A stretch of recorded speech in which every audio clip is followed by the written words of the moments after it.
வணக்கம். தடயத்தாரின் நம்மவர் நிகழ்வோடு இணைந்திருக்கின்றோம். அந்த வகையிலே இன்று நாங்கள் பார்க்க இருப்பது கனடா தேடகம் அமைப்பினரால் ஒழுங்கமைக்கப்பட்ட எழுத்தாளர், பத்திரிகையாளர் வீரகத்தி தனபாலசிங்கம் அவர்கள் எழுதிய தமிழ் தேசியவாத அரசியலின் எதிர்காலம் என்ற நூல் வெளியீட்டை பற்றித்தான் நாங்கள் பார்க்க இருக்கின்றோம். இந்த நிகழ்வானது நவம்பர் மாதம் 29ஆம் தேதி 2025 மாலை 4 மணியளவிலே Canada Scarborough village community centre மண்டபத்திலே இடம்பெற்றது. இந்த நிகழ்வுக்கு எழுத்தாளர் ப.ஆ. ஜெயகரன் அவர்களின் தலைமையிலே இந்த நூலினுடைய உரைகளை பத்திரிகையாளர் அன்பு அவர்களும் எழுத்தாளர் ரகுமான் ஜான் மாஸ்டர் அவர்களும் உரையாற்றியிருந்தார்கள். இதனைத் தொடர்ந்து இந்த நூலுடைய ஆசிரியர் வீரகத்தி தனபாலசிங்கம் அவர்கள் சூம் வழியாக உரையாற்றியிருந்தார். அதைத் தொடர்ந்து ஒரு கலந்துரையாடலும் இடம்பெற்றது. இந்த நிகழ்வுகளை தொகுத்து தடயத்தார் நேர்களோடு பகிர்ந்து கொள்வதில் நாங்கள் பெரும் மகிழ்ச்சி அடைகிறோம். அந்த நேரத்திலே தற்போது நாங்கள் பார்க்க இருப்பது முதலாவது நிகழ்வாக இந்த நூலினுடைய உரைகளையும் வெளியீட்டையும் தான் நாங்கள் பார்க்க இருக்கின்றோம். இரண்டாவது பகுதியாக நூலாசிரியர் வீரகத்தி தனபாலசிங்கம் அவர்களுடைய உரையும் ஒரு கலந்துரையாடலையும் இரண்டாவது பகுதியாக வெளியிட இருக்கின்றோம். இந்த நேரத்திலே இந்த நிகழ்வுக்கு வருகை தந்து சிறப்பித்திருந்த கனடா வாழ் தமிழ் மக்களுக்கும் இந்த நிகழ்வை ஒழுங்குபடுத்தி நடத்திய கனடா தேடகம் அமைப்பினருக்கும் இந்த நிகழ்விலே நூல் பற்றிய உரைகளை ஆற்றியிருந்த ரகுமான் ஜான் மாஸ்டர் அவர்களுக்கும் அன்பு அவர்களுக்கும் இந்த நிகழ்வுக்கு தலைமை தாங்கி நடத்திய எழுத்தாளர் ப.ஆ. ஜெயகரன் அவர்களுக்கும் தடயத்தார் குழு சார்பாக எங்களுடைய நன்றிகளையும் அன்பையும் தெரிவித்துக் கொண்டு இந்த நிகழ்வுகளை தடயத்தார் முகநூல் வழியாகவும் தடயத்தார் யூடியூப் வழியாகவும் பார்க்க முடியும் என்பதையும் கூறிக்கொண்டு நீங்களும் தடயத்தாரோடு இணைந்திருங்கள். நாங்கள் போடுகின்ற ஒவ்வொரு வீடியோவையும் உடனுக்குடன் பார்க்க முடியும் என்பதையும் இந்த நேரத்திலே கூறிக்கொண்டு நிகழ்வுக்குள்ளே செல்வோம். நன்றி. திரு வீரகத்தி தனபாலசிங்கம் அவர்களுடைய தமிழ் தேசியவாத அரசியலின் எதிர்காலம் என்ற இந்த நூல் வெளியீட்டுக்கு வருகை இருந்திருக்கும் அனைவரையும் தமிழர் வகைத்துறை வள நிலையம் தேடகம் சார்பாக வரவேற்றுக் கொண்டு இந்த மண்ணின் மக்களுடைய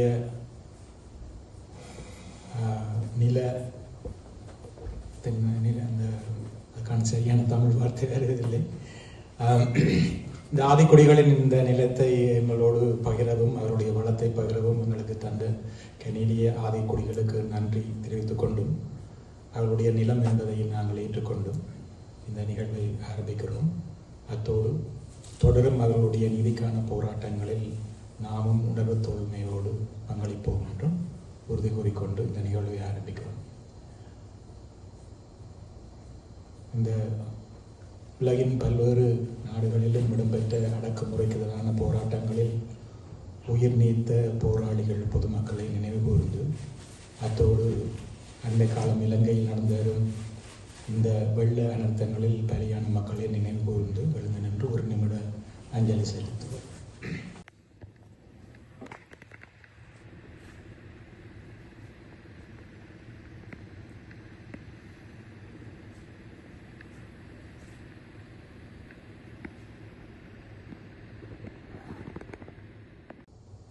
நன்றி. இந்த பேச்சுகளை ஆரம்பிக்கும் முன்பாக ஒரு தகவல். நாங்கள் இந்த ஒரு சிறப்புரையை நாங்கள் ஒழுங்குபடுத்தி இருந்தோம். பேராசிரியர் சண்முகரட்னம் அவர்களுடைய உரை அவர் இணைய வழியாக எங்களுக்கு உரையாற்றுவதாக இருந்தார். அவருக்கு சுயினம் காரணமாக வைத்தியசாலையில் அனுமதிக்கப்பட்டிருப்பதால் அவர் இன்று எங்களோடு கலந்து கொள்ள முடியாமல் போய்விட்டது. ஆனால் அவரோடு கதைக்கும் பொழுது மிகவும் மகிழ்ச்சியாகவும் இதில் பங்கு பெற்றுவதில் அவர் மிகுந்த சந்தோஷப்பட்டார். நீண்ட காலத்துக்கு பிறகு அவர் இப்படியான நிகழ்வில் கலந்து கொள்வதை விட்டவர் மிகுந்த மகிழ்ச்சியாக இருந்தார். ஆனால் சந்தர்ப்பம் எங்களுக்கு கிடைக்கவில்லை. கிடைக்கும் பொழுது நாங்கள் அவரோடு உரையாடலாம் என்று நினைக்கிறேன். அவர் வைத்தியசாலையிலிருந்து மீள்வதற்காக நாங்கள் இயற்கையை வேண்டிக் கொள்கிறோம். அடுத்து நாங்கள் நிகழ்ச்சிக்கு போகலாம். இன்று இந்த நூல் குறித்து உரையாற்றுவதற்காக இருவர் எங்களிடையே இருக்கிறார்கள். அவர்களை நான் இங்கே வரவேற்கிறேன்.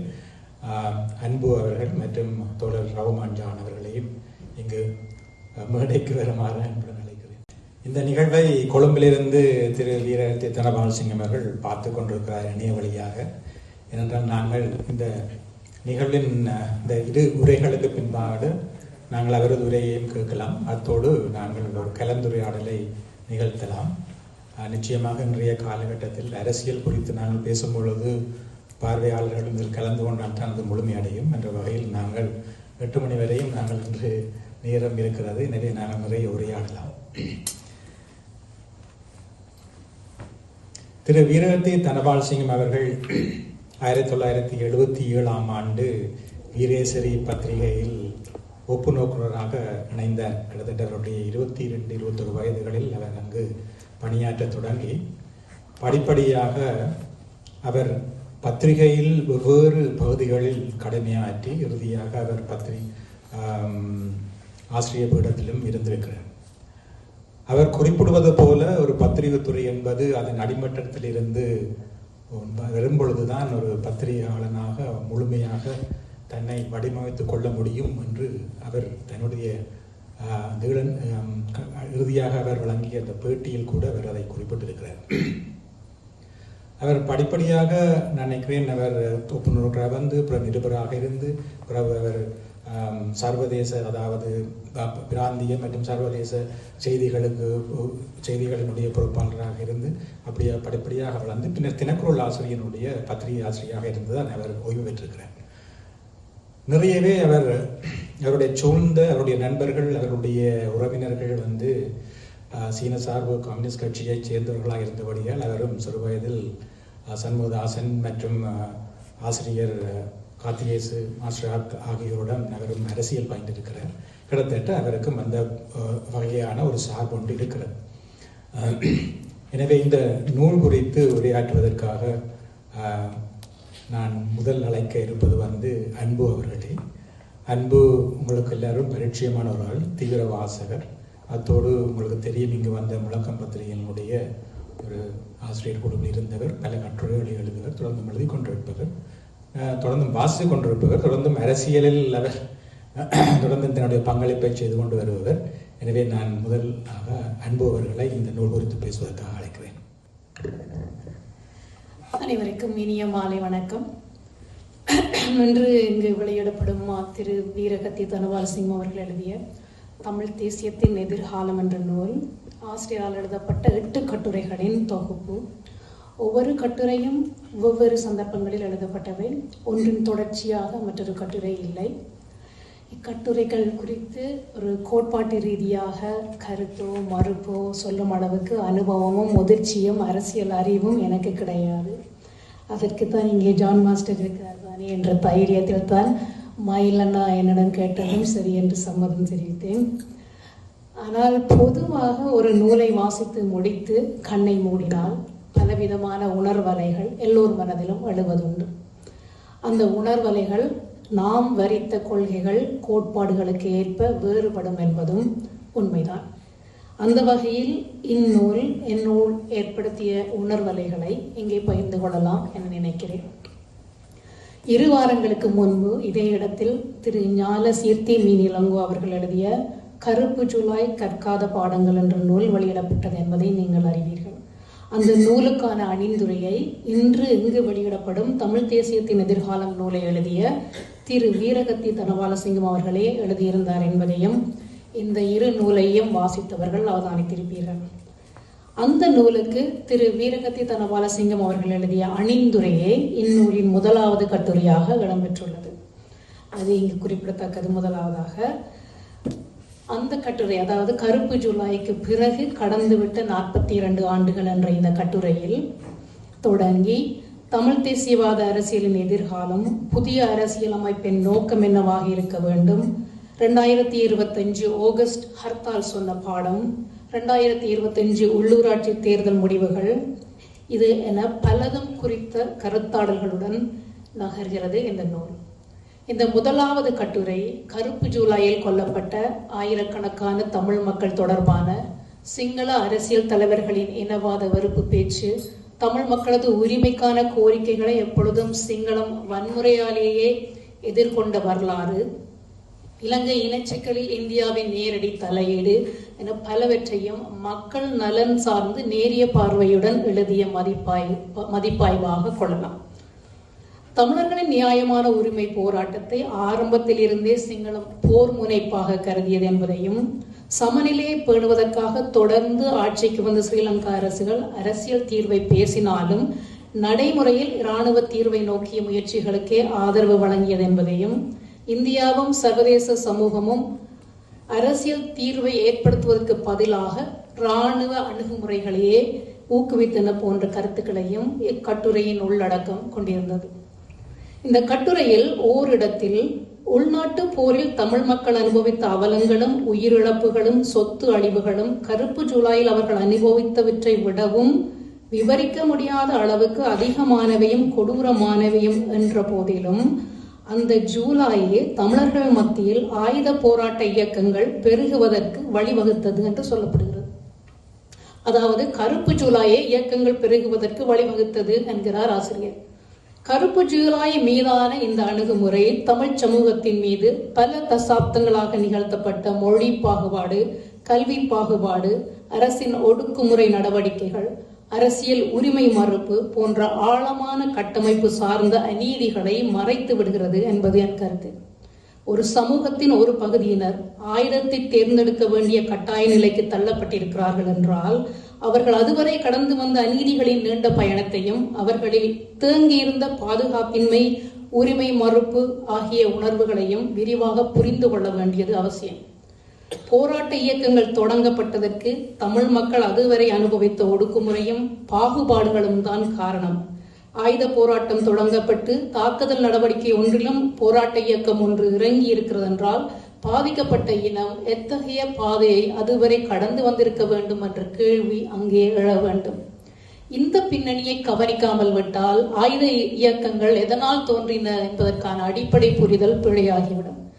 புதிய தமிழ் புலிகள் என்று 1972 தொடங்கப்பட்ட இயக்கம் 1976 தமிழீழ விடுதலை புலிகள் இயக்கம் என பெயர் பெற்ற போராட்ட இயக்கமாக மாறியிருந்தது.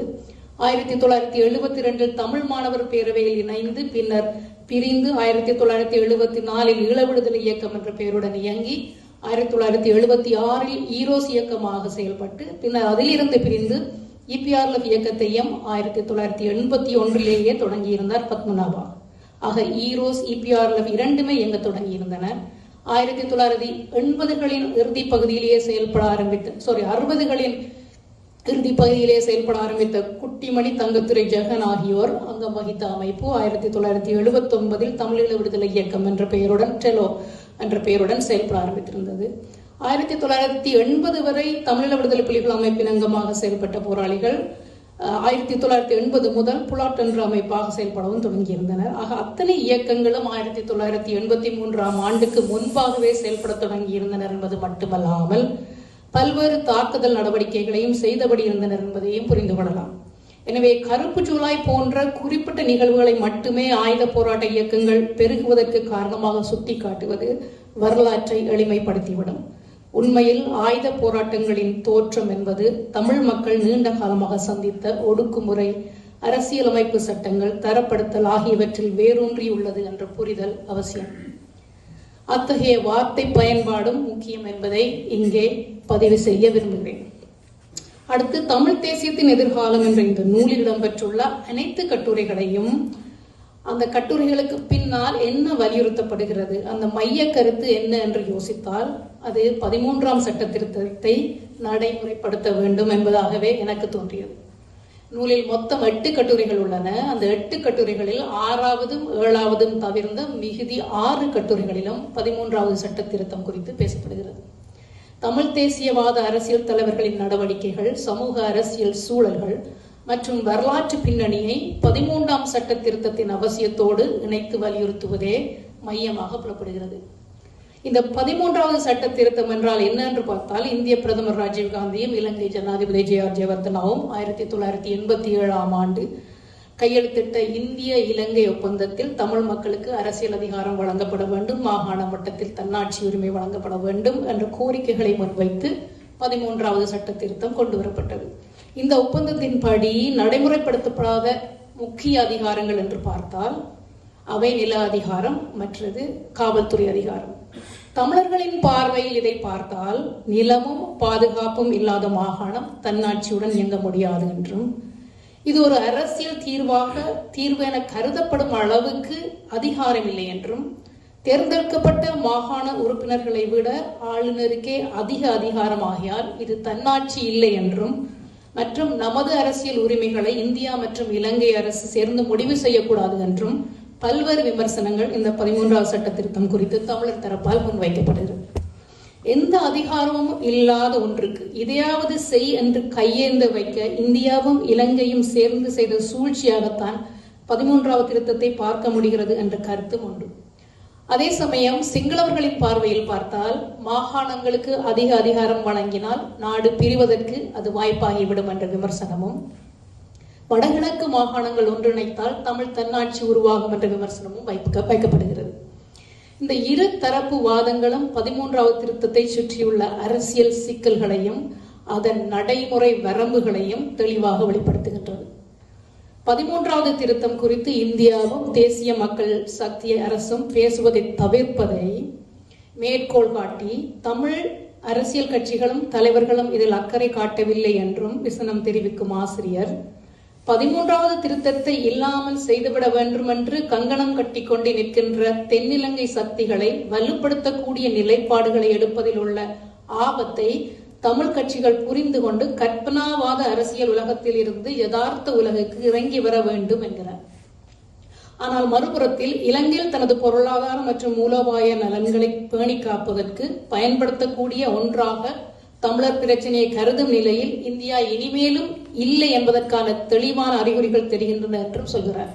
இது ஒரு குழப்பமான செய்தியை சொல்கிறது. அந்நிலையில் இந்தியா இல்லை என்று தெரிந்தும் ஸ்ரீலங்கா அரசும் அது குறித்து பேசுவதை தவிர்ப்பதை உணர்ந்தும் தமிழ் தேசிய கட்சிகள் இந்தியாவிடம் கையேந்தி நிற்க வேண்டும் என்ற எதிர்பார்ப்பு ஏன் என்ற கேள்வியும் இங்கு எழுகிறது. இந்திய மௌனம், தேசிய மக்கள் சக்தி அரசின் மௌனம், தென்னிலங்கை சக்திகளின் எதிர்ப்பு என்ற இச்சூழலில் 13ஆம் சட்ட திருத்தத்தை நடைமுறைப்படுத்தல் என்ற கோரிக்கை மட்டும் யதார்த்த அரசியல் நடவடிக்கை ஆகிவிடுமா என்பதும் சிந்தனைக்குரியது. குறிப்பாக கூட்டாட்சி இல்லாத ஒற்றை ஆட்சியின் கீழ், அதிலும் நிறைவேற்று ஜனாதிபதி ஆட்சி முறையில் என்ன அதிகாரம் கிடைக்கும் என்பதும் இங்கு முக்கிய கேள்வியாகிறது. அத்துடன் இலங்கை அரசின் அரசியல் அணுகுமுறையும் இந்தியாவின் அக்கறையற்ற தன்மையும் அரசியல் நிலைப்பாடும் கருத்தில் கொள்ளப்பட வேண்டியவை. அந்த வகையில் 13வது திருத்தத்தை ஆரம்ப புள்ளியாகவேனும் பார்ப்பது சாத்தியமா என்று தெரியவில்லை.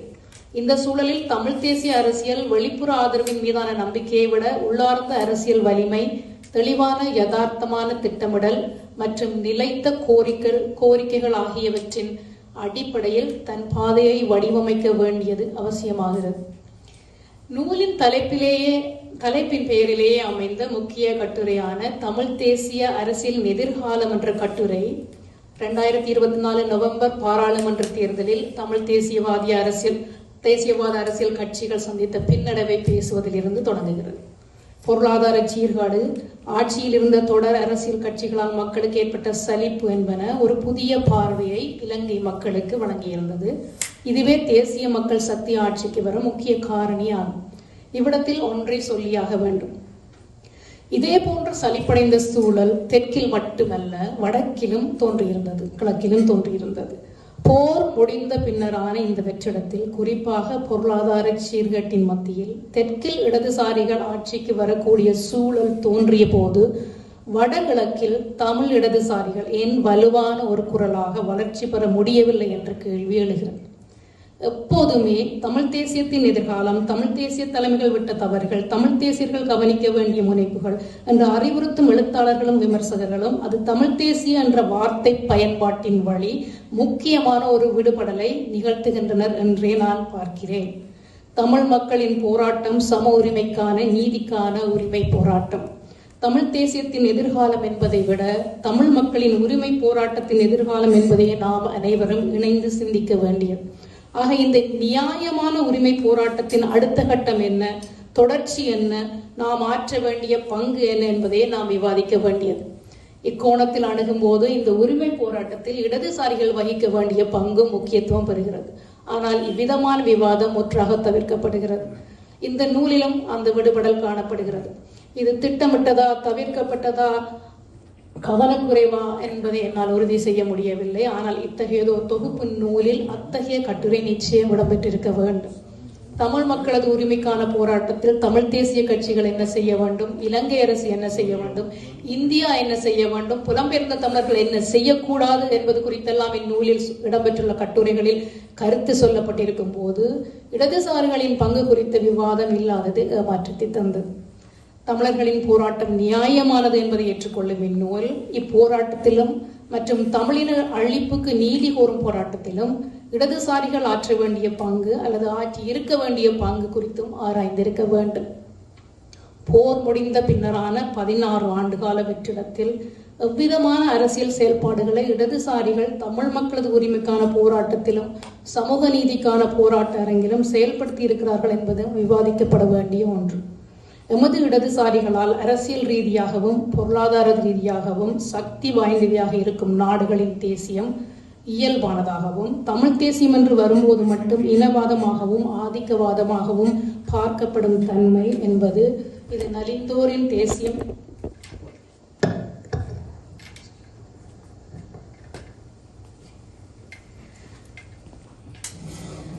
எமது இடதுசாரிகளால் அரசியல் ரீதியாகவும் பொருளாதார ரீதியாகவும் சக்தி வாய்ந்தவையாக இருக்கும் நாடுகளின் தேசியம் என்பது இயல்பானதாகவும் தமிழ் தேசியம் என்று வரும்போது மட்டும் இனவாதமாகவும் ஆதிக்கவாதமாகவும் பார்க்கப்படும் தன்மை என்பது இது நலிந்தோரின் தேசியம் தானே என்ற இரட்டை அளவுகோலின் வழி வந்ததா என்ற கேள்வியும் இங்கு எழுகிறது.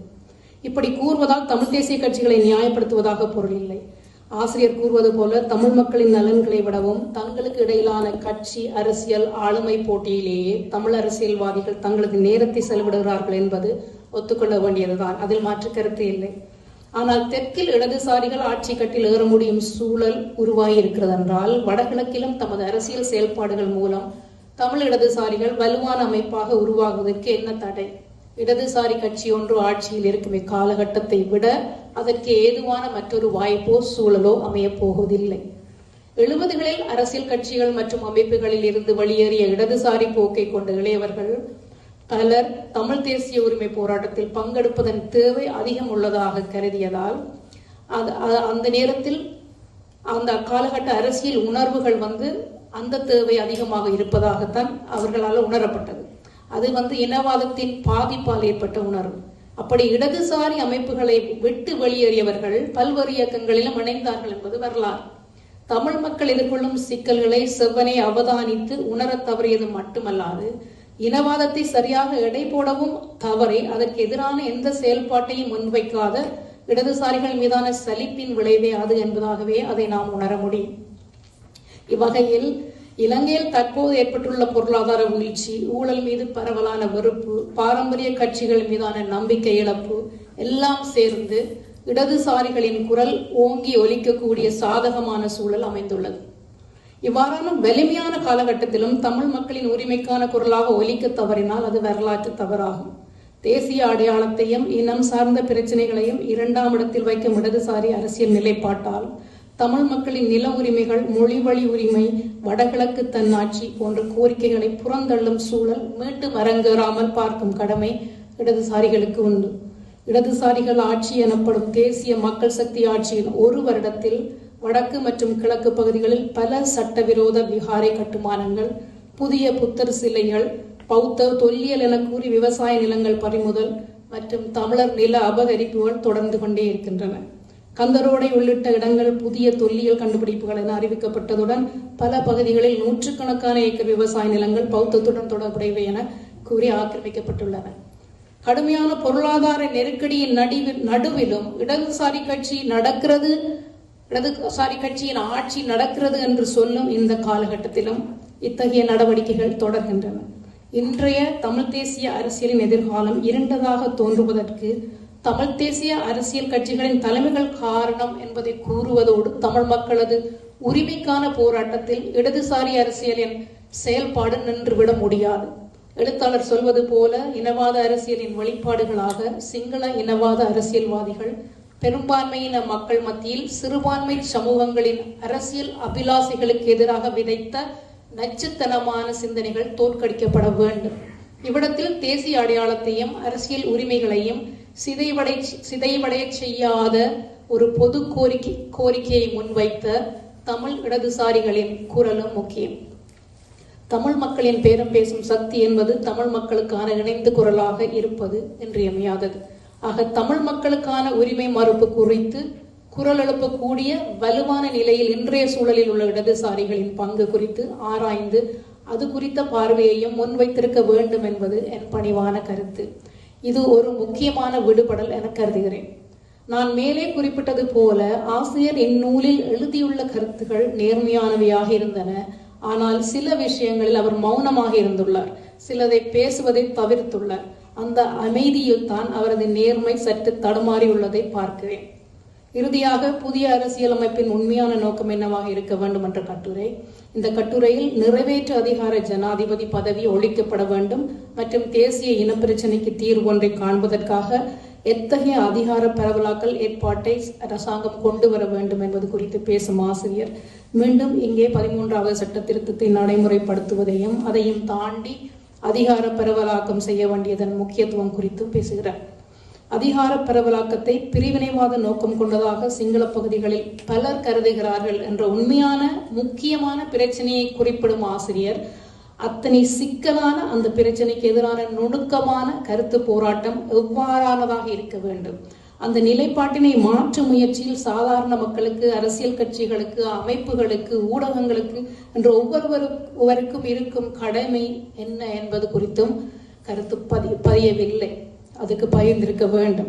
இடதுசாரிகள் ஆட்சியில் இருக்கும் இந்த காலகட்டத்தை ஆசிரியரது வார்த்தைகளில் சொல்வதானால் இலங்கையை நல்லதொரு எதிர்காலத்தை நோக்கி வழிநடத்துவதற்கான வாய்ப்பு நமக்கு கிடைத்திருக்கிறது என்று சொல்கிறார். ஆனால் அதிகார பரவலாக்கத்தையும் சம உரிமையையும் கூட பிரிவினைவாத நோக்கமாக பார்க்கும் பெரும்பான்மையின மக்களது நிலைப்பாட்டினை மாற்ற வேண்டிய விழிப்புணர்வு போராட்டத்தை முன்னெடுக்க வேண்டிய அந்த பாரிய கூட்டு பொறுப்பு இடதுசாரிகள் ஆட்சியில் இருக்கும் இன்றைய அரசியல் சூழலில் அந்த பொறுப்பு யாருக்கு இருக்கிறது என்பது குறித்து பேசுவதை தவிர்த்திருக்கிறார் என்பது மாற்றமே. ஆக எழுதியவற்றால் அல்ல, சொல்லாமல் விட்டவற்றால் ஆசிரியரது உள்ள நேர்மை என்னளவில் கேள்விக்குரியதாக மாறியிருந்தது. நூலாசிரியர் இலங்கை தமிழர் இன பிரச்சனையின் வரலாற்று, சமூக மற்றும் அரசியல் பரிமாணங்களை ஆழமாக ஆராய்ந்து 13வது சட்ட திருத்தத்தின் அவசியம், இந்திய தலையீடு, உள்ளூராட்சி மற்றும் பாராளுமன்ற தேர்தல்களின் அரசியல் விளைவுகள் போன்ற பலதும் குறித்து சமகால அரசியல் தலைவர்களின் நம்பிக்கைகள் மற்றும் நடைமுறைகளில் ஏற்பட்ட இடைவெளிகளை கூர்மையான விமர்சன ரீதியான ஆய்வு பார்வை மூலம் இக்கட்டுரைகளில் விளக்கியுள்ளார். நூலில் உள்ள கட்டுரைகள் ஆழமான புரிதலுடனும் இலகு மொழியிலும் இருந்தன. வட்டுக்கோட்டை முதல் முல்லைத்தீவு வரை என்ற திரு செந்தில்வேல் அவர்கள் எழுதிய நூல் மற்றும் ஞானசீர்த்தி மீனிலங்கோ அவர்கள் எழுதிய கருப்பு ஜூலாய் கற்காத பாடங்கள் ஆகிய நூல்களில் இருந்து இவரது பார்வை வேறுபட்டிருந்தது. தான் சார்ந்த கோட்பாடுகளை கடைபிடிப்பவர்கள் செய்த தவறை நியாயப்படுத்தும் மென்போக்கு, பிடிக்காத கோட்பாடு சார்ந்திருந்தால் உடனே அவர்களை இனவாதியாக அடையாளப்படுத்தல், தேசியவாதம் என்றால் இனவாதம் என்று இழுத்து முடிச்சு போடுதல், இப்படி தமக்கேற்ற வகையில் விடுபடல், திரிபு, பக்கச்சார்பு, அனுமானங்கள் என்றில்லாமல் இவரது எழுத்து மக்கள் நலன் சார்ந்த எழுத்தாக இருந்தது என்பதில் ஐயமில்லை. ஆசிரியர் சொல்லாமல் விட்டவை அவர் வெளிப்படையாக கூறிய கொள்கைகளுக்கும் அவர் பகிர வேண்டிய முழு உண்மைக்கும் இடையில் ஓர் இடைவெளியை ஏற்படுத்தி இருந்தது என்பது உண்மை. ஆனால் தனது கருத்துக்களை நேர்மையாகவும் உறுதியுடனும் அக்கறையுடனும் வெளிப்படுத்தி இருந்தார். சாதாரண மக்களின் நலனை குறித்து அவர் உண்மையான அக்கறையுடன் இருக்கிறார் என்பதை அவர் தேர்ந்தெடுத்த சொற்கள் உணர்த்தின. தொடரும் அவரது எழுத்து பணிக்கு எனது வாழ்த்துக்கள். வாய்ப்புக்கு நன்றி. நேரத்தை எடுத்து எங்களுக்காக உரையாற்றியதுக்கு மிக்க நன்றி. அவருடைய சிக்கல்கள் நான் நன்கு அறிவேன். நான் வீட்டிலிருந்து வழிக்கடையில் எனக்கு சொன்னேன், அந்த பிள்ளையும் சும்மா இருக்க விட மாட்டியவர்களோட சனி நேரில் நல்லி உள்ள பிள்ளை. சரி, அந்த அவர் தொடர்ச்சியாக அரசியல் நிலைமைகள் குறித்து அவர் வாசித்தும் பார்த்தும் வருபவர். அவருக்கு இந்த அரசியல் செயற்பாடுகள் மற்ற அரசியல் கருத்து சம்பந்தமான ஒரு உயிர்ப்புள்ள மனுஷியாக அவர் இருக்கிறார். இந்த உரையாற்றியதற்கு மிக்க நன்றி. அடுத்ததாக திரு ரஹ்மான் ஜான் அவர்கள். அவர் அரசியல் செயற்பாட்டாளர், அரசியல் விமர்சகர், அரசியல் கோட்பாட்டாளரும் கூட. அவருடைய இலங்கை தேசிய இனப்பிரச்சனை சம்பந்தமாக அவர் தொகுத்த நூல்கள் வெளிவந்திருக்கின்றன. எனவே நான் நினைக்கிறேன் கடந்த மீளங்கோவினுடைய புத்தகத்திற்கும் இதுக்கும் நிறைய வித்தியாசங்கள் இருக்கவில்லை என்றாலும் அது குறித்து நாங்கள் ஒரு ஆரம்ப புள்ளியாக இருந்து நாங்கள் தொடர்ச்சியாக அரசியல் குறித்து கதைக்கலாம். எனவே இப்பொழுது இந்த நூல் குறித்து உரையாற்ற திரு ரஹ்மான் ஜான் அவர்களை கேட்டுக்கொள்கிறேன். அனைவருக்கும் வணக்கம்.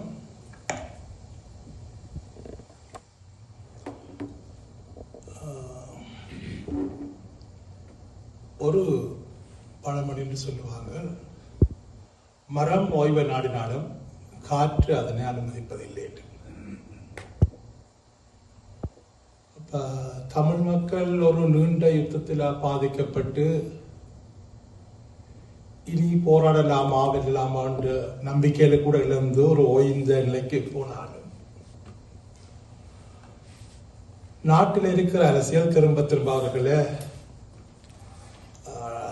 போராட நிர்பந்திக்குதோ இல்லையோ நித்திரையால் எழுப்பி விட்டுறோம், குத்தி எழுப்பி விட்டுறாங்க. அவ்வாறு அண்மையில் நிகழ்ந்ததுதான் இந்த புத்தர் சிலை.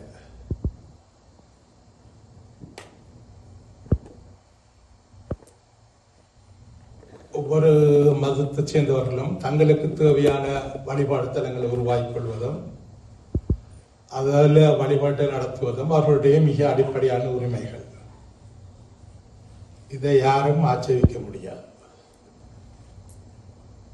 ஆனால் ஏன் திடீரென்று வழியில் உள்ள கொண்டு வரப்பட்டவர்களால் சில இடங்கள்ல சிலைகள் முளைக்கிறது என்பது அது மதம் சார்ந்ததல்ல, ஒரு ஆக்கிரமிப்பு நோக்கம் கொண்டது. இது பாபர் மஸ்ஜிதா இருந்தா என்ன, திருவண்ணாமலை கடற்கரையா இருந்தா என்ன, இந்த நோக்கங்கள் எப்பவும் ஆக்கிரமிப்பு தன்மையாக இருக்குது. இந்த விளைவுகள் நீண்ட காலத்துக்கு அமைதியை குலைப்பதாகவும் மோதல்களையும் முருகளையும் தீவிரப்படுத்துவதாக தான் இருந்து கொண்டிருக்கு. அப்ப நாங்கள் விரும்பினாலும் இல்லாவிட்டாலும் தமிழ் மக்கள் தமக்குரிய அரசியலை திரும்ப திரும்ப பரிசீலிப்பது, முன்னெடுப்பது, தீவிரப்படுத்துவது என்ற பல விஷயங்களை இது நிர்பந்திச்சு கொண்டுதான் இருக்க போகுது. அப்ப இப்படி நடக்கும் போது நாங்கள் விரும்பினாலும் இல்லாவிட்டாலும் ஒரு புது தலைமுறை வருது. அடுத்தடுத்து காலங்கள் போய்கொண்டே இருக்கிறால முன்னணியில் செயற்படுவர்கள் சிலோட வயதுகம் முதிவு காரணமாக ஒதுங்கினாலும் ஒரு புது தலைமுறை வந்து கொண்டே இருக்கிறது. அது இந்த வகையான ஆக்கிரமிப்புகளை அது இலவா எடுத்துக்கொள்ளாது. திரும்பவும் முன்னர் இருந்த மாதிரியே தனியல்வான வேலைகள், எதிர்வினைகள் தொடங்கலாம். அப்ப தனியல்வான வேலை என்றதே எப்பவும் ஒரு நீண்ட கால பார்வையற்ற ஒரு பிரத்யேக பூர்வமற்ற செயற்பாடு என்ற வகையில திரும்ப நாங்கள் கடந்த போராட்டத்தில் என்ன வகையான நெருக்குதல்களை முன்கொடுத்தோமோ அதே மாதிரியான நெருக்குதலுக்கு உள்ளாகக்கூடிய வாய்ப்புகள் அதிகம் இருக்குது. அதுக்கு முதல் தலைமுறை செய்யக்கூடியதெல்லாம் அந்த அடுத்து வர தலைமுறையை ஓரளவுக்கு அறிவொளியூட்டி பிரத்யபூர்வமாக இந்த விஷயங்களை எப்படி புரிஞ்சு கொள்வது என்பதும், கடந்த கால போராட்டங்கள் நடந்த அனுபவங்களை முறைப்படுத்தி அவற்றை பகுப்பாய்வுகளாக முன்வைப்பதன் மூலமாக அடுத்த தலைமுறையை உண்மையா பிரத்யபூர்வமாக போராட செய்வது என்ற நோக்கித்தான் நாங்கள் எங்களுடைய கவனத்தை செலுத்த வேண்டியிருக்கிறோம். ஆனால் துரதிர்ஷ்டவசமாக இன்று அரசியல்வாதிகள் என்று சொல்லப்படுபவர்கள் அவருடைய ஒரே குறிக்கோள் ஆசனங்களை எவ்வாறு கைப்பற்றுவது என்பதாக மட்டுமே இருக்குது. அப்ப ஆசனத்துக்கு வந்தவர் கொஞ்சம் நிதானமாக போகிறார். வெளியில இருக்கிறவர் கவனத்தை கொள்வதற்காக இன்னும் கொஞ்சம் ஆட்டி பார்க்கிறார். இந்த பாராளுமன்ற தேர்தல் ஒன்று இல்லை என்றால் அல்லது அந்த மாகாண சபை மற்ற அதிகாரங்களில் அந்த வகையான ஆசனங்கள் இல்லை என்றால் இதற்கு வெளியில ஒரு அரசியல் இல்லை எங்களுக்கு. படிப்படியாக தமிழ் மக்களும் வந்து என்ன செய்கிறார்கள், இவற்றை பார்த்து சரிப்படுத்து இவர்கள் வாக்களிப்பது தவிர்க்கக்கூடிய நிலைமைகளும் உருவாகுது. அதை வெறுமனே நாங்கள் மக்கள் தேசிய உணர்வு கைவிட்டாங்கள் வெறுத்து போனாங்கன்ற விட இந்த அரசியல்வாதிகளிடம் வந்த கோபம் என்பதாகத்தான் புரிஞ்சு கொள்ள வேண்டும். மற்ற ஆசிரியர் ஒரு விஷயம் சொல்றார்.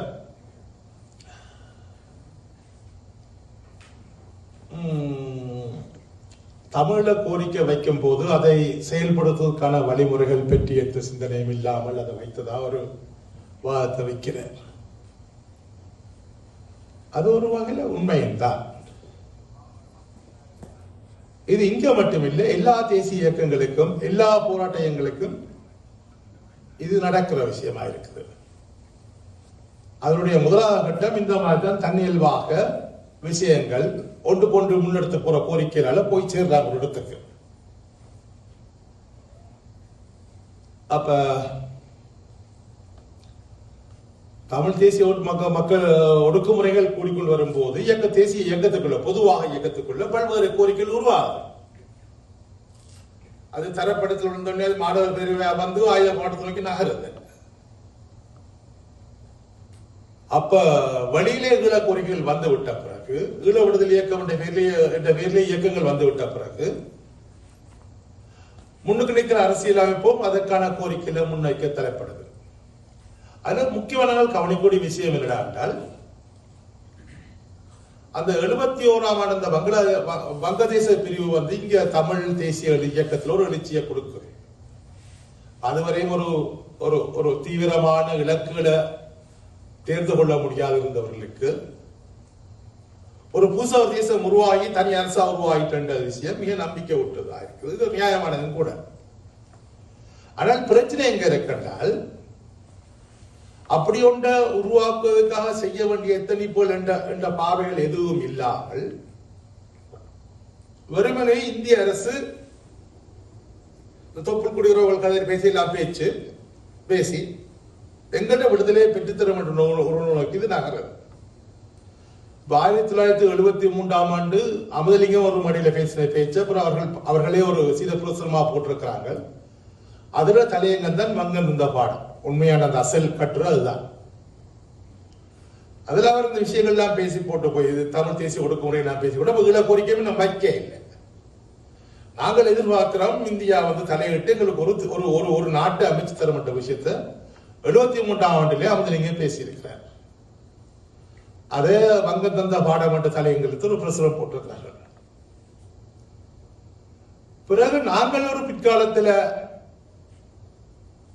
அந்த பங்களாதேசத்தில் நடந்த விஷயங்களை எங்களுக்குள்ள சேர்ந்து ஒருவர் படிச்சு அந்த குறிப்பிட்ட பகுதியை இந்திய அரசு எவ்வாறு அந்த வங்க போராட்டம் நடந்து கொண்டு முடிவெடுத்து எடுத்து அந்த கட்டுரை அனுப்பியிருந்த போது அதை படிச்ச பிறகு நாங்கள் வெளியில கொண்டு வரோம் நோக்கம் வந்தது எங்களுக்கு. ஏன்னா இந்த வகையான கட்டிடங்கள் நம்பிக்கையில் நாங்கள் செய்யலாம். அது உண்மையா எங்களை போராட்டத்தை நாங்களே வடிவமைக்கிறதா இருக்கோம் இன்னும் வரைக்கும். அதை பிரசுரமாக படைக்க நாங்கள் பேர் வச்சது வந்து இந்த பாடம் கொண்டுதான். அது உண்மையை இந்த அமுதலிங்கத்தின் அந்த கருத்துக்கு பதிலடியா இருக்கட்டும் என்ற வகையில அந்த பேர் வைக்கப்பட்டது. அப்ப ரொம்ப எளிமையாக அதிகம் விலை கொடுக்காமல் யாரோ ஒருவர் எங்களுக்கு எடுத்து தருவார் என்ற வகையில் இந்த கோரிக்கைகள் முன்னுக்கு வருது. அப்ப அதற்கான திட்டங்களும் இல்லை, அதற்கான தயாரிப்புகளும் இல்லை, என்ன எவ்வாறு செய்ய போறோம் என்ற விஷயங்களும் இல்லை. கோஷங்களாக நாங்கள் பேசிவிட்டால் அது இந்தியா வரப்போகுது. அது என்ன அடிப்பட்ட உருவாக என்னட்டி யோசிக்கிறோம் என்ற விஷயங்கள் இல்லை. ஏன்னா இந்த முன்னெடுக்கிற எல்லாரும் ஒரு குட்டி முதலாளித்துவ அரசியல்வாதிகள். அவர்களோட முக்கியமான கோஷம் நோக்கம் வந்து இழந்த பிறவோட முக்கியமானது தேர்ந்தெடுக்கப்பட வேண்டிய விஷயங்கள், பாராளுமன்றத்துக்கு போகணும். அதற்கு பிறகு அவர்கள் சொல்ற தீர்வு தான் இந்த ஈழ கோரிக்கையா இருக்குது. அது இந்தியா வந்து இலகுவா பெற்றுத்தர மட்டும் வகையிலான அது உன்னுக்கு பயப்படுது. ஆனா விஷயங்கள் அவ்வளவு இலகுவா இல்லைத்தானே. நாங்கள் அது நடைமுறையில் நாங்கள் அனுபவிச்சிருக்கிறோம். இவ்வளவு பிரச்சனை வருது, அந்த போராட்டங்கள் முகம் கொடுக்கிற பிரச்சனைகள், அதை எவ்வாறு தயார்படுத்துவது, அதில் இருக்க சிக்கல்கள், இந்தியாவுடைய நலன்கள், அதில் இருக்கிற முரண்பாடுகள், எங்களுக்கு இருக்கிற முரண்பாடுகள் போன்ற பல்வேறு விஷயங்களை நாங்கள் பிற்காலத்தில் முகம் கொடுக்க வேண்டியது. அப்ப உண்மையில இப்பவும் என்ன சொன்னால், திரும்பவும் நாங்கள் இந்த தேசியத்தின் எதிர்காலம் பற்றி பேசுறோம், அது பேச வேண்டியிருக்கிறது. ஏனென்றால் இங்க ஒரு பிரச்சனை வருது. என்னென்றால் இப்ப ஒரு இடதுசாரி அமைப்பு ஆட்சியில் இருக்குது.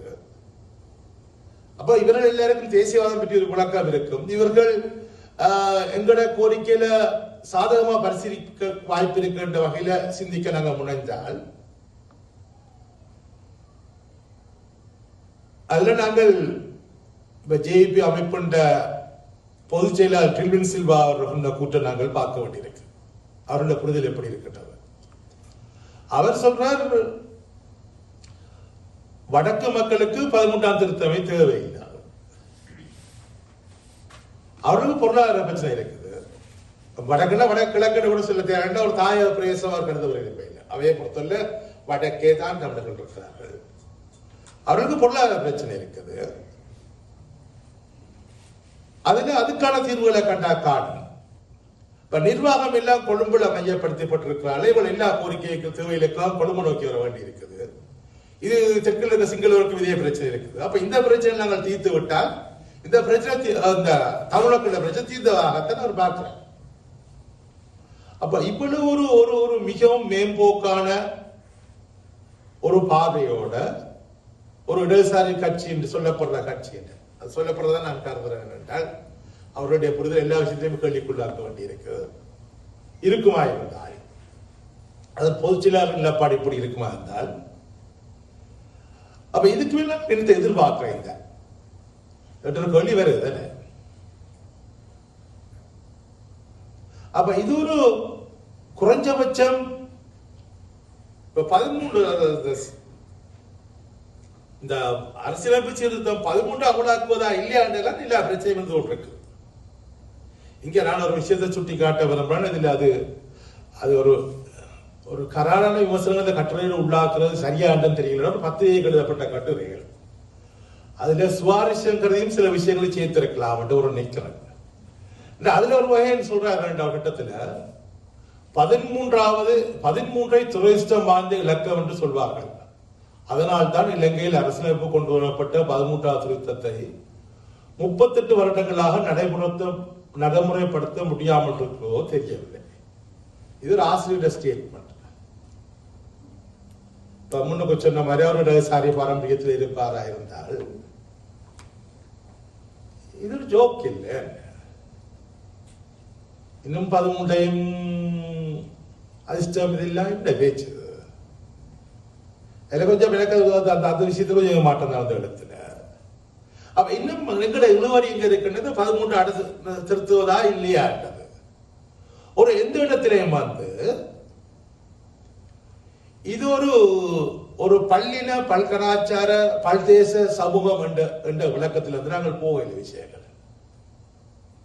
அப்ப எந்த வகையான எது தீர்வும் வந்து இந்த இலங்கை என்ற சமூகம் நாடு என்பது பல மொழிகளை பேசுற, பல மதங்களை பின்பற்றுற, பல கலாச்சாரங்களை கொண்டிருக்கிற பள்ளின பல்கலாச்சார பல்தேசிய சமூகம் என்று புரிஞ்சு கொண்டாத்தான் நாங்கள் அதுக்கான தீர்வுகளை பற்றி பேசலாம். அப்ப டில்வின் சில்வாவுக்கு இங்க மொழி பிரச்சனை இருக்க கூட தெரியல. இந்த புத்த சிலையெல்லாம் தானாயன் முறைக்குன்னா டேட்ட போய் இருக்கிறது. திருவண்ணாமலையில ஒரு எம்பி இருக்கிறார் அவரோட கட்சிக்கு. அந்த புத்த சிலையை மைவடை. அப்ப இது கிடக்குன்னா இந்த வகையான மிகவும் மேம்போக்கான வழியில வச்சுக்கொண்டு எப்படி பேச போறோம். அப்ப ஏதாவது தீர்வு வாரதா இருந்தால் அது இலங்கையானது சில சமூகமானது ஒரு பள்ளின பல்கலாச்சார பல்தேசிய சமூகம் நாங்கள் ஏற்றுக்கொள்வோமா இருந்தால் இந்த சமூகங்களுக்கு இடையில அரசியல் ஒரு அதிகாரத்தை இவ்வாறு பகிர்ந்து கொள்வோம் நாங்கள் பேசலாம். அப்படி இல்லாம நாங்கள் பெரும் மேம்போக்க எல்லாரும் ஒழுங்க எல்லாம் ஒற்றுமை எல்லாம் ஒன்றுதான் நாங்கள் எல்லாம் ஒன்று கொண்டிருக்கோம் ஒரு பிரச்சனை இல்லை சும்மா நீங்கள் பிரிவினை பேசுகின்ற தூங்குவோமா இருந்தால் தமிழ் தேசியவாதிகள் தான் இனவாதத்தை கிளப்புறான் பேசுவாங்க. கடந்த கூட்டத்தில் நாங்கள் பேசினாங்க. அதை இவர்கள் தேசியவாதம் ஜாதிவாதம் என்று சொல்றதிலிருந்து அதை எதிர்மறையா பார்க்கல வர விளக்கம். ஜாதிவாதம் என்று சொன்னால் நீங்கள் சாதாரண லிட்டரேட் மீனிங் எடுத்தீங்கன்னா அது தேசியவாதம் தான். ஆனா சிங்கள மக்களை பொறுத்தவரை அது ஒரு இனவாத, மற்றவர்களுக்கு தமிழர்களுக்கு எதிராக கிளப்புறால இனவாதம் நடத்தப்படுத்ததால அவர் தமிழ் மக்கள் தேசியவாதம் ஜாத்தியவாதம் என்று பார்க்கிறார். அவ பேசும்போது ஜாத்தியவாதம் எப்பான்றார். தமிழ் சிங்கள ஜாதிவாதம் எப்ப, தமிழ் ஜாதிவாதம் எப்ப எல்லாம் வேண்டாம். அப்ப சிங்கள தேசியவாதம் தமிழ் தேசியம் ஒரே இடத்துல வைக்கிறோம், ரெண்டே வேண்டாம் சொல்ற பிரச்சனை வருது. ஆனா ரெண்டுக்கும் பண்பு ரீதியா வித்தியாசம் இருக்கு. ஒன்று ஒடுக்கும் தன்மை கொண்டது, ஒன்று ஒடுக்குமுறைக்கு எதிரான தன்மை இருக்குன்ற விஷயத்தை நாங்கள் எடுக்காவிட்டமா இருந்தா இந்த பிரச்சனை வந்து கொண்டே இருக்க போதும். அப்ப அப்படி நாங்கள் பள்ளின பல்கலாச்சார தேசம் என்ற விஷயத்தில் நாங்கள் புரியுவோமா இருந்தா, சமூகம் ஒன்று புரிந்து கொண்டால் இந்த அதிகாரம் ஒவ்வொரு பரிமாணம் பகிர்ந்து கொள்ளப்படலாம். இதுக்கு உலகெல்லாம் முழுக்க இந்த பல்வேறு மடல்கள் இருக்குது.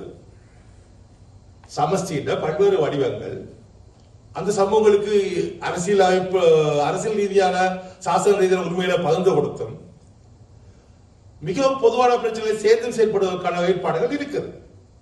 அதை இவர்கள் பரிசீலிக்கவே தயாரில்லை என்ற கடவுள் அப்படி பேசின உடனே அது இனவாதம் நல்லது நாட்டை பிரிச்சு போடும் சொல்றாங்க. மக்களுக்கு வன்னி முழுக்க ஒரு கட்டத்தில் ஒரு ஆப்பிட கட்டுப்பாட்டுக்கு இருந்தது. அப்ப பிரிஞ்சு போகாத விஷயம் நீங்க சமஸ்தியை கொண்டு வந்து பிரிஞ்சு போகுது. அப்ப இப்படி ஒவ்வொரு தீர்வு முயற்சிகளுக்கும் நாங்கள் பயப்பிராந்திகளை கிளப்பிக் கொண்டு இருப்போமா இருந்தால் தவிர்க்க முடியாமல் ஒடுக்கப்பட்ட தேசங்கள் தங்களுடைய அதிகாரங்கள் தாங்களே கையெடுத்தாக வேண்டும், எமது தலைவிதிகளை நாங்களே கையில் எடுக்க வேண்டும் என்ற நிலைமையை நோக்கி தள்ளப்படுது. அப்ப சுயநிர்ணய ரீதியாக தன்னுடைய அதிகாரத்தை தான் பிரயோகிக்க வேண்டிய நிலைக்கு தள்ளப்படுது. அந்த நிலைமை விருப்பம் வரக்கூடாது என்றால் அதோட கொஞ்சம் ஒன்று இருக்குது, சமமாக பறிந்து கொள்வது. அதற்கு நாங்கள் எப்ப தயார் இல்லாமல் இருக்கிறோமோ அப்ப தவிர்க்க முடியாமல் அடுத்த கட்டத்தை தேசம் நோக்கி போக போகுது. அப்ப இது எங்கட தனிப்பட்ட விருப்ப வெறுப்பிலிருந்து உருவாவதல்ல,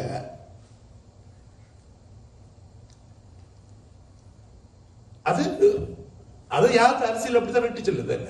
ஆனா சிங்கள தேசத்தின் தலைவிதி என்னென்றால் பாலி மொழியிலிருந்து ஒரு நூலை யாரோ ஒரு ஆங்கிலேயன் மொழிபெயர்த்து அதை சிங்களத்துக்கு கொண்டு வந்த பிறகு மகாத்வம்ச புத்தகம் உருவாயிருக்கு. அது ஒரு ஐதீகங்களை கொண்டு ஒரு ஒரு ஒரு ஒரு கட்டுக்கதை.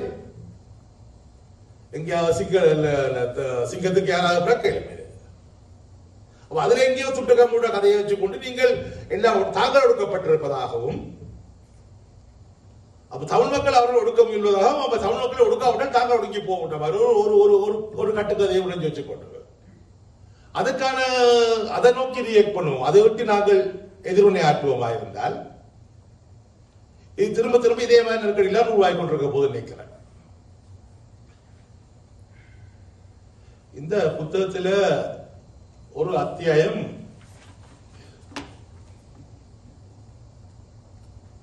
சம்பந்தருடைய வகிபாகம் இருக்கு. இலங்கை தமிழர் அரசியலில் ராஜவரதையும் சம்பந்தன் வகிபாகம் தவிர்க்க முடியாம அவர் எனக்கு எம்பி, என்னுடைய தொகுதியை சேர்ந்தவராக இருக்கிறேன். அப்ப அதை பேசாமட்ட நல்லா இருக்காதுன்னு நான் நினைக்கிறேன். விரிவா சம்பந்தன் ஒரு தமிழ் தேசியத்தின் ஒரு மாதிரியா இருந்தார். ஆனா இலங்கை தமிழ் அரசில் சம்பந்தன் வாய்ப்பாக என்ன என்று பார்த்ததா இருந்தால் அது ஒரு வகையில தமிழ் தேசியத்தின் நாங்கள் அல்ல தமிழ் தேசிய அரசியல்வாதிகளுடைய அந்த பண்புகளை மதிப்பிடுவதாக இருக்க நினைக்கிறோம். இதுல நான் கொஞ்சம் விரிவா பேச நீங்க அனுமதிக்க வேணும். முதல்ல இந்த சம்பந்தர் எப்படி அரசியலுக்கு வாரார் என்று கேள்வி வருது.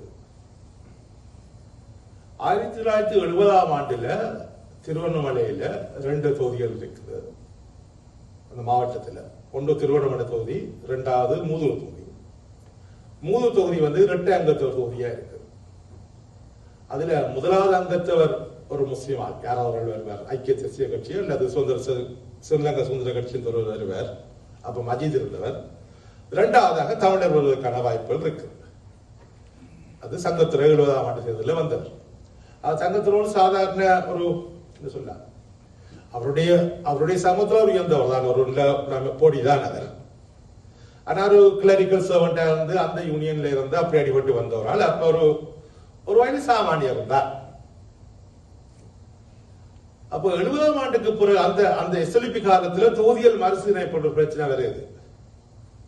வரைக்க வெவ்வேறு ரெட்டாங்கத்து ஒரு தொகுதியெல்லாம் மாற்றி கட்டி சொட் அவுட் பண்ணி கட் பண்றாங்க மாற்றி வந்தாலும் இப்ப திருவண்ணாமலையில பொறுத்தவரை முதல் தொகுதியை இரண்டாவது உடைப்பதற்கும் ஒன்று சேரு வேலை தொகுதியாகும், அது சிங்கள தொகுதியா இருக்கும், மற்றது மூதூர் தொகுதியா பிரிப்பதாகவும் ஒரு முன்வடி வைக்கப்படுகிறது. அப்ப சேர்வல் தொகுதியில சிங்கள அங்கத்தவர் இருப்பர், மூதூர் தொகுதியில முஸ்லீம் அங்கத்தவர் மட்டும் தான் வர வாய்ப்பு இருக்கு வாக்களிப்புல.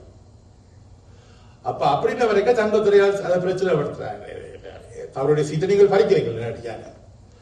அப்ப தமிழ் தலைமைகள் அவர் கொடுக்கிற வாக்கு இல்லை, நீங்கள் திருவண்ணாமலை தொகுதியில நீங்கள் கலந்து கொள்ளலாம், அது அதுல போட்டிடுங்க, நாங்கள் அவங்களை சீட்டை தாரம் என்று சொல்லித்தான் பேசப்படுது.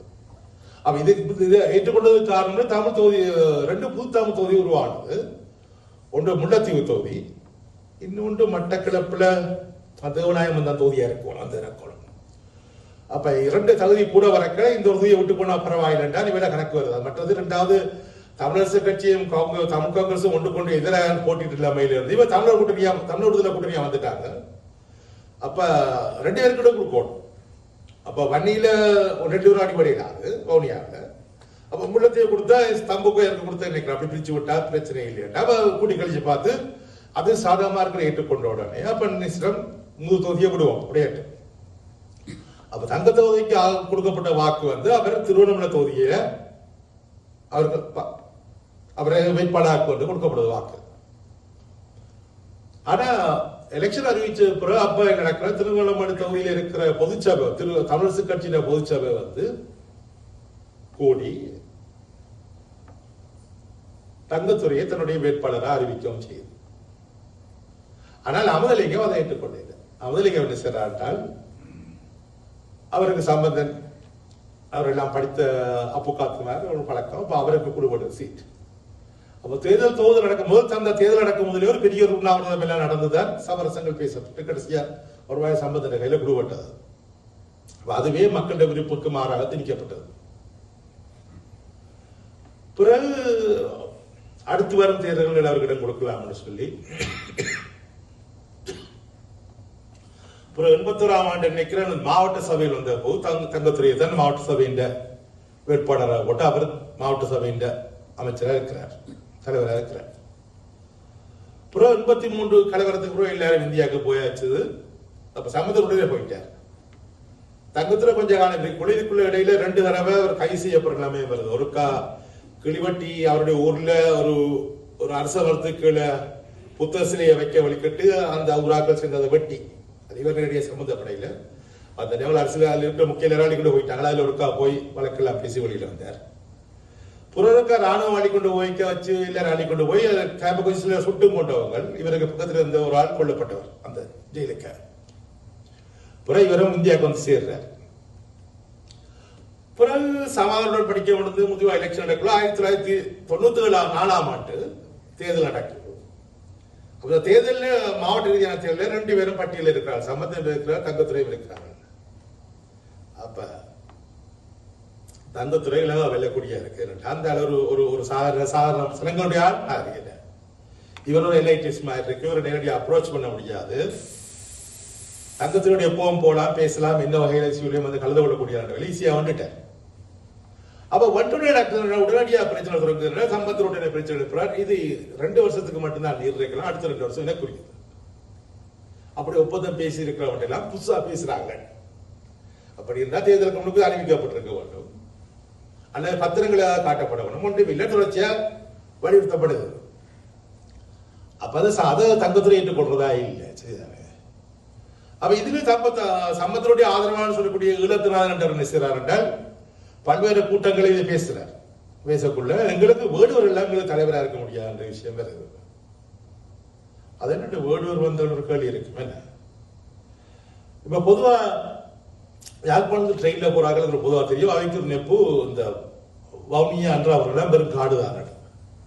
அதுகள் நகரங்கள் நாங்கள் ரயில்வே ஸ்டேஷன் தர வேண்டும் பார்க்க கிடைக்காது. அப்ப நிச்சயம் கொடுறதெல்லாம் காடு. அப்ப பொதுவா ஸ்கூலுக்கு யாரும் வந்தாங்களும் காட்டான கூப்பிட்டு மழைப்பாங்க. அதே மாதிரி இவைக்கு மூதூர் பகுதியில வீடுகளும் சின்ன பகுதியா இருக்கிறாங்க. இது அடிச்சு விட்ட இந்த ப்ரெஜுடிஸ்ல யூஸ் பண்றதுக்கு தானே இந்த தவறான ஆட்கள் இந்த தப்பெண்ணங்களை போம் கிளறி விட்டு அதுல தான் சுகமா சீவிக்கலாம்.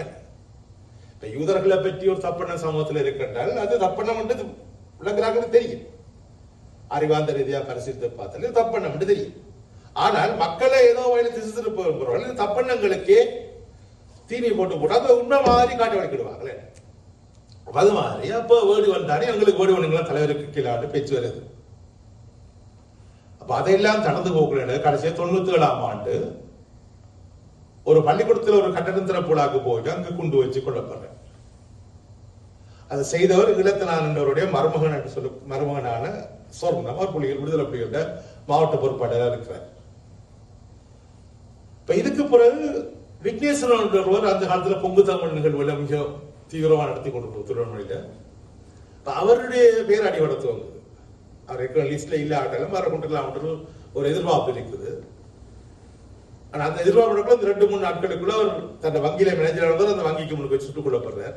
அது ஸ்ரீலங்கா உளவுத்துறை செய்ததாக சொல்லப்படுது. யாராவது இருக்கலாம். இப்படி 2 சவங்களை தாண்டி தான் சம்பந்தர் தான் பதவிக்கு வார திரும்ப. அப்ப வந்து அந்த காலத்துல விடுதலை புலியோட மிக நல்ல உறவுத்தான் பண்ணியிருக்கார். 3 மாதம் 3 மாதம் ஒருக்கா பையன் தூக்கி கொண்டு தமிழ்ச்சொல்லை பார்க்கறதுக்கு வன்னிக்கு போவார். அவர்கள் சொன்னதான் இங்க சொல்லுவார். அப்ப புலிகள் சொல்றார்கள் தாங்கள் தான் பிரதிநிதிகள் என்றதை பகிரங்கமா ஒப்புவிக்கணும் என்றால் சம்மதனுக்கு தயார். ஆனா அனந்த் சகதி தயாரா இருக்கு. அப்ப அது பிரிஞ்சு அந்த சிக்கலும் வருது விளங்குது. பிறகு யுத்தம் முடிஞ்ச பிறகு முதல் திருவண்ணாமலைக்கு சம்பந்தம் போகக்கூடியா இருக்குது. அப்ப எல்லாரும் தலைவர் வந்துட்டார், நம்முடைய எம்பி வந்துட்டார், என்ன பேசுறார் சொன்ன முதலாவது விஷயம் சம்பூர்ல இருந்து இடம்பெயர்ந்து வந்தவர்கள் லிங்கநகரில் இருக்கிற தன்னுடைய காணியில குடியிருப்பார்கள். அதற்குரிய பணங்களை செலுத்தி அக்கௌண்டில் செட்டில் பண்ணி கொடுங்க. அதான் இவருடைய முதல் கோரிக்கையா இருக்கு. எத்தனையோ வருடத்துக்கு ஒரு 15-16 வருடத்துக்கு முதல் தம்பி எம்பி வந்திருக்கிறார் என்றால் இதான் வைக்கிற முதல் கோரிக்கையா இருக்குது. அப்ப அதுக்கு சிக்கல் இருக்கு. இப்ப நான் நினைக்கிறேன் ஒரு 900 ஆண்டுகள் முற்பகுதியில் இருந்த அரசாங்க ஊழியர்கள் மிக குறைந்தாக்களாக தான் இருந்தார்கள். நிறைய அதிகாரங்கள் வச்சிருந்தாங்க. எல்லா டிபார்ட்மெண்ட்டையும் ஓடி திரிஞ்சு அப்ப இருந்தாங்களுக்கெல்லாம் அந்த ஊர் வழி நிறைய காணி இருக்கு. அதை யாரோ சொல்லி இந்த குளத்துக்கள் இருக்க காணிலாம் அவங்க பண்ணிட்டேன். அது ஜப்பான் உறுதி என்று சொல்லி ஏதோ செய்து வச்சிருக்காங்க. எல்லா டிபார்ட்மெண்ட்டுக்கும் அவங்களோட இல்லாம அவங்க அதிகாரத்தில் மாறி மாறி கையை போச்சு எல்லா காணியிலும் நாங்கள் வச்சிருப்பாங்க. இப்படி காணி இருக்கிறதுக்கு உறுதி இருக்கின்ற விஷயமே சாதாரண தெரியாது. சில அவன் உறுதி கொண்டிருக்காளா அவனாக கூடலாம். அப்ப அந்த சாமானியர்களுக்கு ஒன்றும் தெரியாத கடத்தி இந்த படித்தவர்கள் சொல்லுவாங்க செய்த மோசடிகளால இப்படிப்பட்ட நபர்கள்ட்ட நிறைய காணி இருக்கு. சம்பந்தம் எடுத்தீங்கன்னா நீங்கள் ஒரு கிளாஸ் ஃபேக்டரிக்கு ஒரு வெறும் காடாந்த பகுதியாக துப்புராக்கி இருந்தாங்கன்னா அவட்ட கேட்டு என்ன யார்கிட்ட காணின்னா சம்பந்தம் இருக்கு காணி இருக்கிறவங்க இவங்க தான் நீங்க நேரில் காணின்றாங்க. அப்ப இப்படி ஊர் முழுக்கவே காணி இருக்கு. சரியும் அப்படிதான் அவர் சொல்ற காணியா இருக்குது. ஒரு புலிகள் மறைந்த பிறகு சம்பந்தம் ஒரு ஸ்டேட்மெண்ட் கொடுக்கிறார்.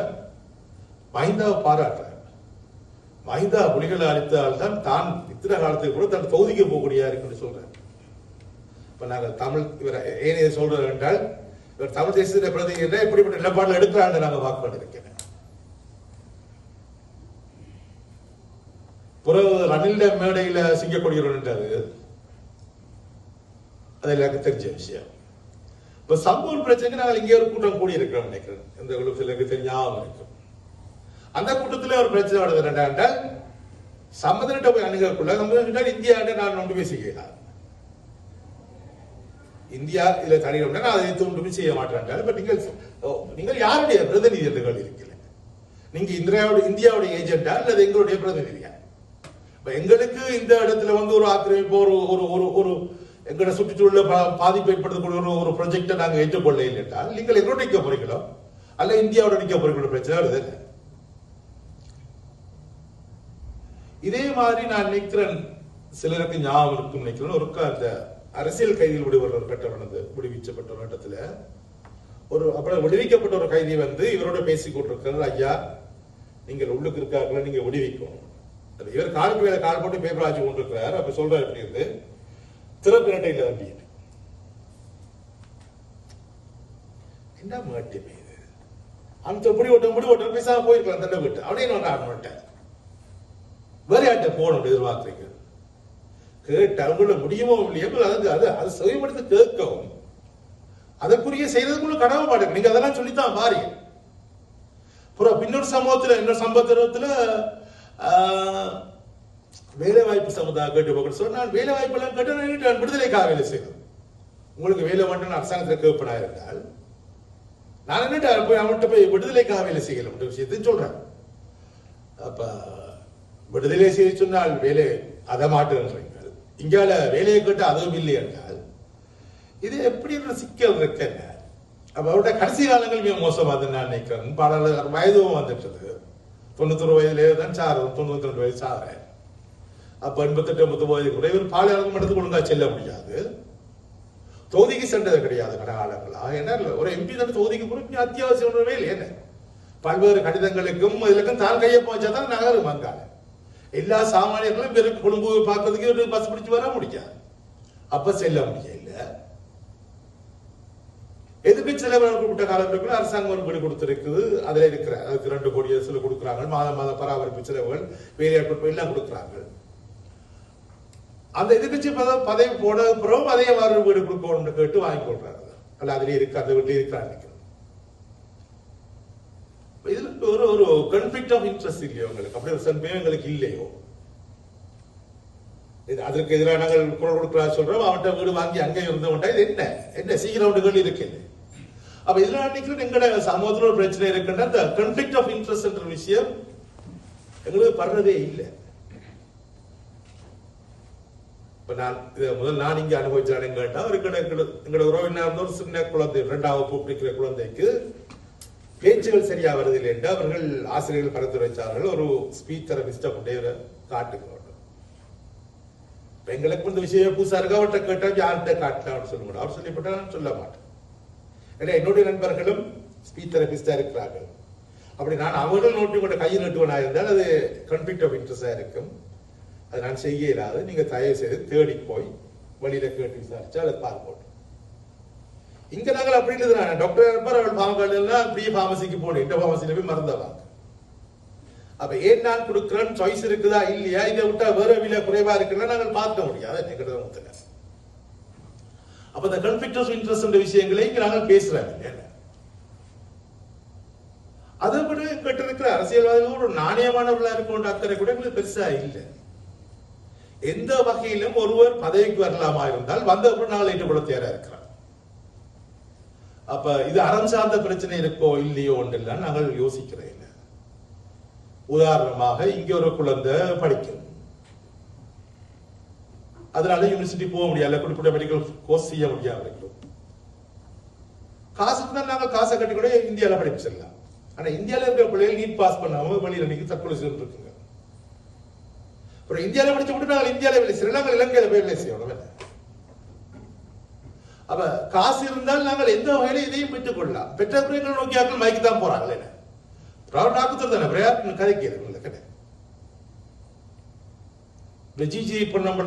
ரெண்டு தீப்பெட்டி 2 யானை தீப்பெட்டி கதை எல்லாருக்கும் தெரியும்.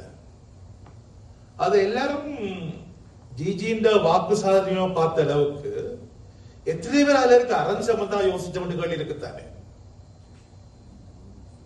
அந்த தீப்பெட்டி என்பது எங்களுக்கு ஒரு நுகர்வோருக்கான ஒரு அத்தியாவசிய பொருள். அதுல மோசடி விளையாட்டு மோசடி செய்திருக்கிறார்கள். அப்ப எங்கள் தரப்பா நிக்கிறதுக்கு பதிலா என்ன செய்யறாரு, ஜிஜி வந்து அங்கால நிக்கிறாரு.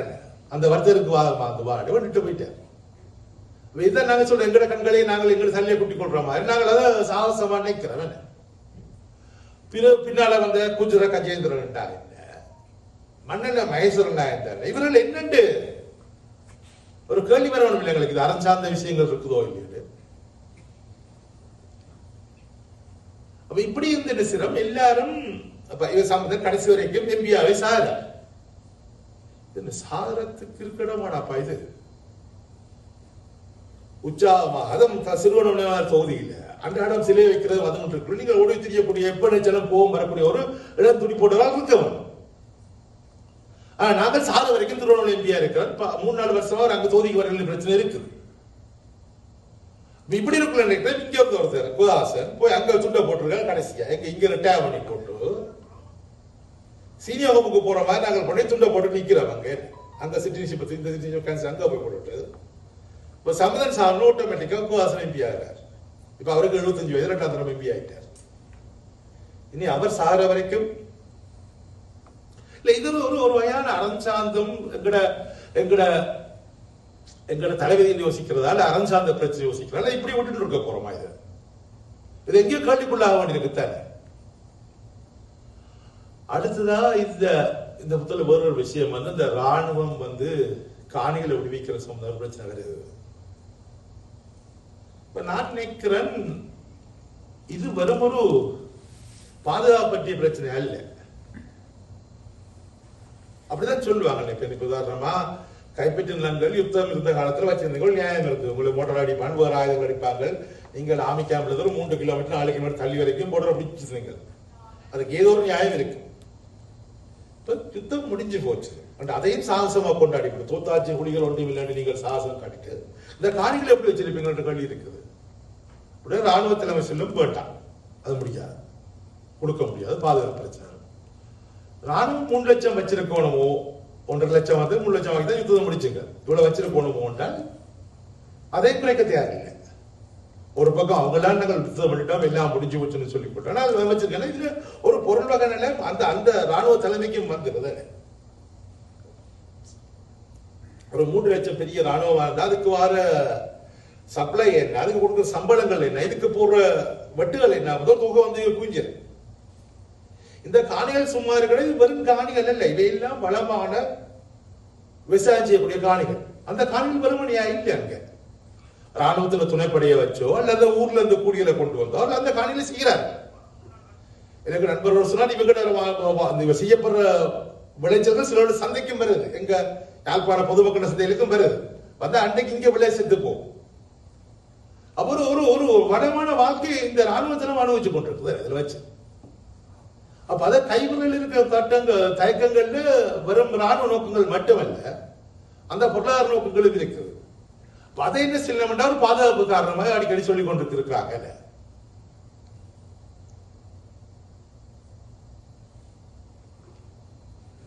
மற்ற தீர்வு என்ற வகையில நாங்கள் திரும்ப எதிர்காலம் 13ஆம் திருத்தத்தை பெறுவதற்கு தமிழ் படைகள் ஒன்றுபடணும் என்றால் இவர் ஆசிரியர் முன்மொழிகிறார். இல்ல, நாங்கள் அதை தாண்டி பேச வேணும். இலங்கை அமைப்புக்குள்ள நாங்கள் வேலை செய்ய சிரிக்கிறதா இருந்தால் கட்டாயம் அது சொல்லி சமஸ்தி வரைக்கும் நேரடியா வந்தாங்க வேணும். அதுக்கு இவர்கள் சொல்ற சாக்கு போக்குல நாங்கள் ஏற்றுக்கொள்ள வேண்டிய தேவையில்லை. அதை கூட உரிமை, அதை நாங்கள் பேச வேணும். மற்றது ஒரு இடத்துல யூதர்களோட ஒப்புடுற மாதிரியும் வருது. இலங்கை புலம்பெயர்ந்தவர்கள் வெளிநாடுகள் எல்லாம் கணக்கு இருக்காங்க, யூதர்கள் மாதிரி என்று சொல்றார். அது அவ்வளவு நல்ல சொல்ல அனுப்பப்படையில்லை. மற்றது இந்த அணித்துறை சமுதாயம் கொஞ்சம் கேள்விகள் இருக்குது. முன்னுக்கு சபா ஜெயராஜ் இருக்கிறார். அது ஒரு வகையான என்ன சொல்லுகிறது, ஒரு வகையான ஒரு எடுத்துற மாட்டி அறிஞ்ச எனக்கு ஒரு அபிப்பிராயம் பட்டது. சமூக அரசியல் எழுத்தளிக்கையில் தடம் வைத்துள்ள ஊடக ஆளுமையினர் அதனை எடுத்து அளிக்கிறேன்னு கவனங்க. சுத்தி சுட்டுட்டா கட்டித்தர மண்டியில்தானே சுத்துறீங்க. அதுல முதலாவது பந்தியில இதழியல் அனுபவ நீட்சியையும் சமூக இயங்கிய கருத்துரை சூழலையும் பெய்து சமகால அரசியலை ஆய்வதனால் எழும் புலக்காட்சியையும் சமூக ஒரு அறிவூட்டலையும் அறிவு அளிக்கை நிலையில் வழங்குவது முக்கியமானது. பிரேசில் நாட்டான கல்வியாளரும் மெய்யிலுமான பாலோ பிரேயரின் ஒடுக்கப்பட்டோருக்கான அறிவளிக்கை பீடகோகி ஆஃப் ஆப்ரஸ்ட் என்ற நூலில் விருந்தளித்த கோட்பாடுகள் வருது. அந்த பாலோ பிரேயர் பீடகோகி ஆஃப் ஆப்ரஸ்ட் நாங்கள் சாதாரணமாக ஒடுக்கப்பட்டோருக்கான கல்வின்னு சொல்றோம். அந்த நூல்ல சொல்லப்படுற முக்கிய கருத்து என்னடா என்றால், இந்த அழிப்பது எடுக்கிற மாறதான் கருத்து வருது. சாதாரண மக்கள்கிட்ட கருத்துகள் இருக்குது. அதை எவ்வாறு நாங்கள் போய் அவர்கிட்ட கற்றுக்கொள்ற மூலம் அவற்றை திரட்டி ஒழுங்குபடுத்தி அதை திரும்ப அவருக்கு கொடுக்கிற விஷயம் தான் நாங்கள் பேசுறேன். இங்க அந்த பீடோகிய நேரங்கள் அறிவு அளிக்க என்று சொல்ல மாட்டால் அந்த மைய கருத்தே மாறுது. ஒரு வகையான எண்ணத்துக்கு இவ்வளவு பெரிய தெரியல. நாங்கள் பேராசிரியர் அப்படித்தான் இருக்கணும்னு தெரியாது. அடுத்த பந்தியில வரலாற்று இயங்கியல், விவரணவியல், ஒப்பியல், தொகுப்பியல், பிரிவுவியல், எதிர்ப்புறவியல், ஆற்றல் படுத்தியல் முதலாம் பல்வேறு அரசியல் சமூக அரசியல் ஆய்வு முறைகளோடு அறிக்கை செய்யும் எழுத்தாளர்கள் தனித்துவம் விளங்குவோர் தனவாளர்களோடு ஈடுபடுது. எங்கேயோ டெக்ஸ்ட் புக்ல தலையகத்திரத்தையும் பார்த்து எழுதுமா எனக்கு பட்டது. சாரி, என்னத்துக்கு செய்கிறவர்கள் இப்படி எழுதினா நாங்கள் கட்டிக்காரன் புத்தாளி நினைக்க போறோமா, அல்லது வாசிக்காரனுக்கு விளங்காம எழுதினாத்தான் அது அறிவா தெரியல. இதோட சொல்லிட்டு நீங்கள் எல்லா விஷயம் நாங்கள் வாதிக்கலாம். வாய்ப்புக்கு நன்றி, வணக்கம். நன்றி ஜான். நினைக்கிறேன் இப்போ இந்த புத்தகத்தை வெளியிட்டு அப்புறம் நாங்கள் திரு தனபால்சிங் அவர்களை பேச சொல்லி கேட்கலாம். இந்த புத்தகத்தை வெளியிடுவதற்காக நான் திரு கந்தசாமி அவர்களை இங்கு அழைக்கின்றேன். திரு கந்தசாமி அவர்கள் இலங்கையில் இருக்கும் பொழுது கல்வித்துறையில் மிக முக்கியமான பொறுப்புகளில் இருந்தது. மிக முக்கியமாக சமூக மேம்பாட்டுக்காக உழைத்தவர். அவர் இன்று வருகை தந்திருப்பது எங்களுக்கு மிக்க மகிழ்ச்சி. அவருக்கூடாக இந்த நூலை வெளியிட இருக்கிறோம்.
கூட்டத்தில் நாங்கள் அப்பொழுது உரையாற்ற வந்த அன்பு மற்றும் ரோமான் ஜான் அவர்களுக்கு எங்களுடைய மிக்க நன்றி.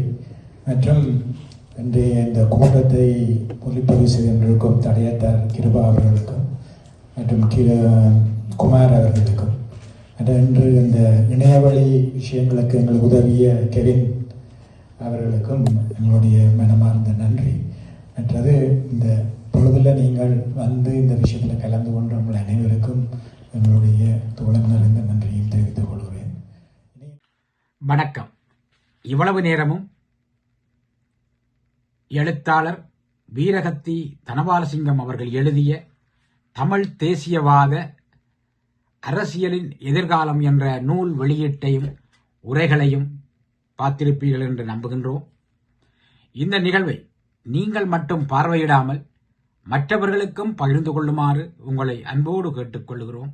இந்த நிகழ்வுகளை தடயத்தார் முகநூல் வழியாகவும் தடயத்தார் யூடியூப் வழியாகவும் பார்க்க முடியும் என்பதையும் இந்த நேரத்திலே கூறிக்கொண்டு நீங்களும் தடயத்தாரோடு இணைந்திருங்கள். நாங்கள் போடுகின்ற ஒவ்வொரு வீடியோவும் உடனுக்குடன் பார்க்க முடியும் என்பதையும் இந்த நேரத்திலே கூறிக்கொள்ள விரும்புகின்றோம். இந்த நூல் தேவைப்பட்டோர் தேடகம் அமைப்பினருடன் தொடர்பு கொண்டால் பெற முடியும் என்பதையும் இந்த நேரத்திலே கூறிக்கொண்டு, அல்லாவிட்டால் எங்களோடு தொடர்பு கொண்டாலும் நாங்கள் அதற்கான தொடர்புகளை எடுத்துத் தருவோம் என்பதையும் இந்த நேரத்திலே நாங்கள் தெரிவித்துக் கொள்கின்றோம். மீண்டும் ஒருமுறை இந்த நூலினுடைய ஆசிரியர் வீரகத்தி தனபாலசிங்கம் அவர்களுக்கும் இந்த நிகழ்வை ஒழுங்குபடுத்தி நடத்திய தேடகம் அமைப்பினருக்கும் இந்த நிகழ்விலே உரையாற்றிய அனைத்து பேச்சாளர்களுக்கும் இந்த நிகழ்வுக்கு வருகை தந்து சிறப்பித்திருந்த அனைத்து கனடா வாழ் தமிழ் மக்களுக்கும் தடயத்தார் குழு சார்பாக எங்களுடைய அன்பையும் பாராட்டுக்களையும் தெரிவித்துக் கொண்டு மீண்டும் ஒருமுறை தடயத்தாரின் நம்மவர் நிகழ்வுகளோடு உங்களை சந்திக்கும் வரை உங்களிடமிருந்து விடை பெறுபவர் கிருபா கந்தையா. நன்றி, வணக்கம்.